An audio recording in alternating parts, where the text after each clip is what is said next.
दोस्तों, घरेलू हिंसा जो कानून है हमारे देश का, घरेलू हिंसा कानून 2005 में आया, जिसको आप ये भी बोल सकते हो the protection of women from domestic violence act 2005। इसके अंदर कोई भी किसी भी तरह की हिंसा जो लड़कियों के साथ में होती है, मान लीजिए कोई भी लड़की शादी करके किसी घर पहुंचती है और वहां घर जाने के बाद में अलग अलग तरह की बहुत तरह की डिमांड्स की जाती है, बहुत तरह की क्रूएलिटी की जाती है।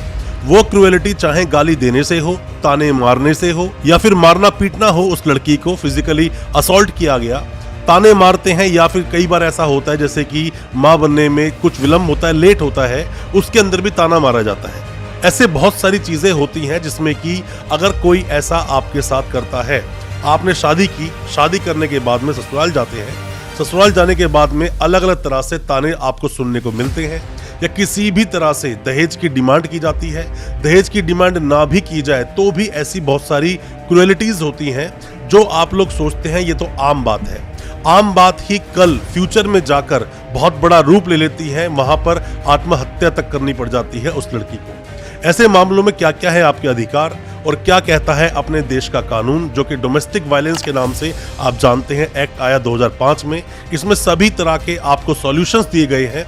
आप कोई भी लड़की हो, आपको अपने ये अधिकार पता होने चाहिए जो मैं आपको बता रहा हूँ। ज्यादा कुछ जानने के लिए अपने अधिकारों के बारे में, आप शादी करके कहीं पर भी गए हैं, अभी अपने ससुराल में हैं, क्या क्या है आपके अधिकार, उन सबको जानने के लिए दोस्तों बने रहिए हमारे इस वीडियो के साथ। नमस्कार दोस्तों, फिर एक बार स्वागत करता हूँ आप सभी का अपने इस YouTube चैनल पर, जिसका नाम है क्रिमिनल प्रैक्टिस, और मेरा नाम है वीरेंद्र वर्मा। जैसा कि आप सभी जानते हैं, हम चीटिंग एंड फॉर्जरी जैसे संगीन केसेस पर डिस्कस करते हैं अपने इस चैनल पर, और आपको बताते हैं आपके कानूनी अधिकार। अगर आपका भी नाम आया है किसी भी तरह के चीटिंग या फॉर्जरी जैसे संगीन केसेस में, तो हो सकता है कि ये वीडियो आपके बहुत काम का हो, इसलिए वीडियो को अंत तक पूरा देखें।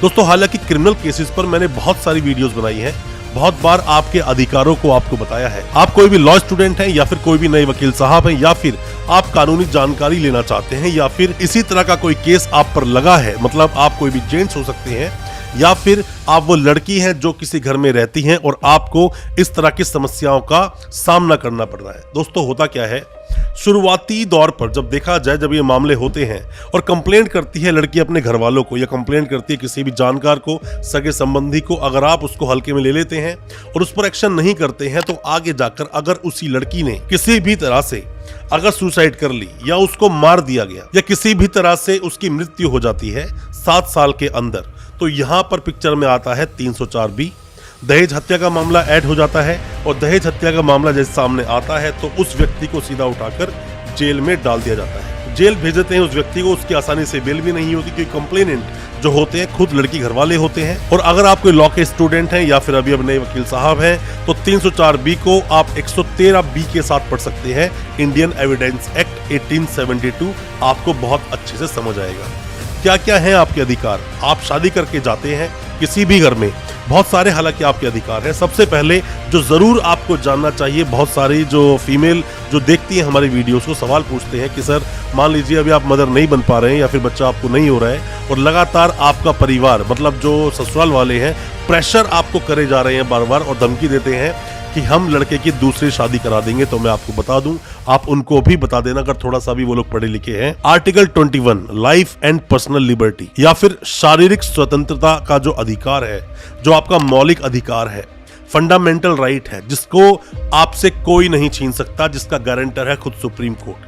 अगर कोई ऐसा करता है और वो लोग आपका जीना बिल्कुल ही हराम कर चुके हैं, तो मेरा मानना है आपको उनकी कंप्लेंट कर देनी चाहिए, उनको सबक अपने आप में मिल जाएगा। आप शादी कर गए हैं अपने ससुराल में, ससुराल में जाने के बाद फिर चाहे आपका हस्बैंड हो, आपके ससुर हो, सास हो, या कोई भी हो आपका परिवार में जो कि आपके हस्बैंड के परिवार से आता है, वो किसी भी तरह से अगर आपको गालियां भी देता है, टोन भी कसता है, या मारना पीटना तो बहुत दूर की बात है, ऐसा वो कर नहीं सकते। आप चाहो तो उनको सीधा कर सकते हो, आप उनको सबक सिखा सकते हो, क्योंकि बहुत से लोग ऐसा करते हैं। हालांकि आप जिस भी घर में रहते हैं, हमेशा घर में बोलते हैं बर्तन होते हैं तो आपस में बचते ही हैं। छोटी छोटी बातों पर सीधा कोर्ट का सहारा नहीं लेना चाहिए, छोटी छोटी बातों की सीधा कंप्लेंट लेकर नहीं पहुंचना चाहिए। इसमें सिर्फ और सिर्फ आपका घर ही टूटेगा और कुछ नहीं होगा।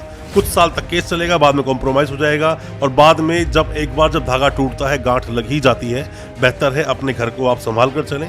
हालांकि आपके पास अधिकार बहुत सारे हैं। मान लीजिए कि अब आप लड़के से अलग रह रहे हैं, अपने घर पे आप आ चुके हैं, और आप कमाते नहीं हैं, तो आप मेंटेनेंस के लिए एक एप्लीकेशन डाल दीजिए जो डलेगी 125 और सीआरपीसी के अंदर।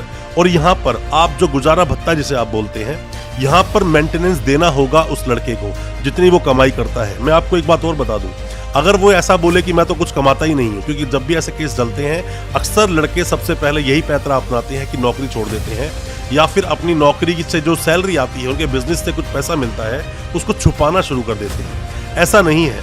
एक जजमेंट आया था सुप्रीम कोर्ट का, उस जजमेंट को भी अगर आप पढ़ लेते हैं तो आपकी सब जितनी भी दुविधाएं हैं सब क्लियर हो जाएंगी। रीमा सलकान वर्सेस सुमेर सिंह सलकान 2019 का ये जजमेंट है, जिसमें ये बोला गया कि एबल बॉडीज, जो एबल बॉडी है आपकी, मतलब सक्षम है आप चलने फिरने के लिए, तो आपको कमाना होगा और मेंटेनेंस आपको देनी होगी। आप उससे बच नहीं सकते। अगर आप सोचते हैं मैं उससे बच जाऊंगा तो ये पॉसिबल नहीं है। साथ में ही आप जब कंप्लेंट करेंगे, कंप्लेंट करने के तरीके अलग अलग हैं। आप चाहें तो डोमेस्टिक वायलेंस के लिए आप सीधा वुमेन सेल में चले जाएं, पुलिस स्टेशन में जाएं कंप्लेंट करें, या फिर सीधा आप कोर्ट के द्वारा भी सेक्शन 12 की एप्लीकेशन लगा सकते हैं, जिसमें कि उस व्यक्ति के अगेंस्ट में जो भी सम्मन इश्यू होता है कोर्ट से वो हो जाएगा, उसको कोर्ट में बुलाया जाएगा। साथ में जब आप कंप्लेंट देते हो पुलिस स्टेशन में या आप जाते हो वुमेन सेल में, वहां पर 498A का एक मुकदमा दर्ज होता है, FIR कट जाती है और FIR कटने के बाद में उस पर एक्शन भी होता है। हालांकि देखा जाए तो 498A के मामले के अंदर FIR जरूर कटती है, बट सीधा सीधा जाकर किसी लड़के को, जो उसका हस्बैंड है लड़की का, उसको ऐसे पुलिस अरेस्ट नहीं कर सकती। सीधा अगर वो अरेस्ट करती है तो वहाँ प्रॉब्लम हो जाएगी, क्योंकि Arnesh Kumar versus state of Bihar का जजमेंट आया था जिसमें कि 41A का नोटिस देना अनिवार्य हो जाता है। ऐसा सीधा जाकर आपको अरेस्ट नहीं कर सकती। अगर आप लड़के हैं सीधा पुलिस आपको अरेस्ट नहीं कर सकती, और अगर आप लड़की हैं और आप उम्मीद लगाए बैठे हैं जैसे ही मैं कंप्लेंट दूंगी सीधा जाकर वो अरेस्ट कर लेंगे उसको, तो ऐसा नहीं होता है। आपका जो पति का घर है उसमें रहने से आपको कोई रोक नहीं सकता। किसी में इतनी पावर नहीं कि आपको घर से बाहर निकाल दे।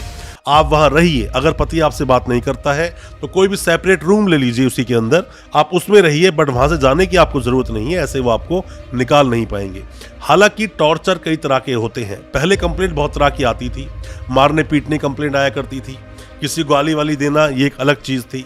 इमोशनल जो टॉर्चर होता है ये पहले नहीं था, बट कुछ जो सुप्रीम कोर्ट के जो जजमेंट्स आए उसमें इमोशनल टॉर्चर को भी लिया गया। और साथ में जो ये आपका एक्ट है, इस एक्ट की बात हम करें, डोमेस्टिक वायलेंस एक्ट 2005 की अगर हम बात करें, तो इसमें भी इन सेक्शंस को ऐड किया गया कि इमोशनल टॉर्चर जो है वो भी क्रूएलिटी की श्रेणी में ही आता है। अगर आप किसी के साथ अगर ऐसा करते हैं, गालियां देते हैं, मेंटली टॉर्चर करते हैं, जरूरी नहीं कि आप सिर्फ मारें तो ही डोमेस्टिक वायलेंस है, ऐसा बिल्कुल नहीं है। शादीशुदा कोई भी लेडीज होती है उसके बहुत सारे अधिकार हैं। अधिकारों पर भी मैंने पहले वीडियो बनाई है, उन सब अधिकारों को आप देखें, या फिर लगातार अगर आप हमारे चैनल को फॉलो कर रहे हैं तो मेरा मानना है बहुत सारे ऐसे अधिकार जो मैं डिस्कस करता हूं अपनी वीडियोस में आप तक पहुंच गए होंगे। और आगे भी जो हम वीडियोस लेकर आएंगे कि आपका अगर कोई केस चल रहा है, आप लड़का है या लड़की हैं, दोनों के लिए ही हम लोग वीडियोस लेकर आते हैं, तो हो सकता है वीडियोस आपके बहुत काम की होगी। पिछली वीडियोस भी आप देख लेंगे, बहुत कुछ समझ पाएंगे अपने केस के बारे में। दोस्तों अच्छा लगा आज का वीडियो, हमारी वीडियो को ज्यादा से ज्यादा अपने दोस्तों, परिजन, परिवार में शेयर करें ताकि वो भी अपने आप को कानूनी जानकार बना सके। और हमारे चैनल को सब्सक्राइब करना बिल्कुल ना भूलें, साथ में लगा बेल आइकन जरूर दबा दें ताकि इसी तरह की लीगल अवेयरनेस की वीडियोस आप तक पहुंच सके सबसे पहले। बहुत बहुत शुक्रिया, तो धन्यवाद हमारे इस वीडियो के साथ बने रहने के लिए।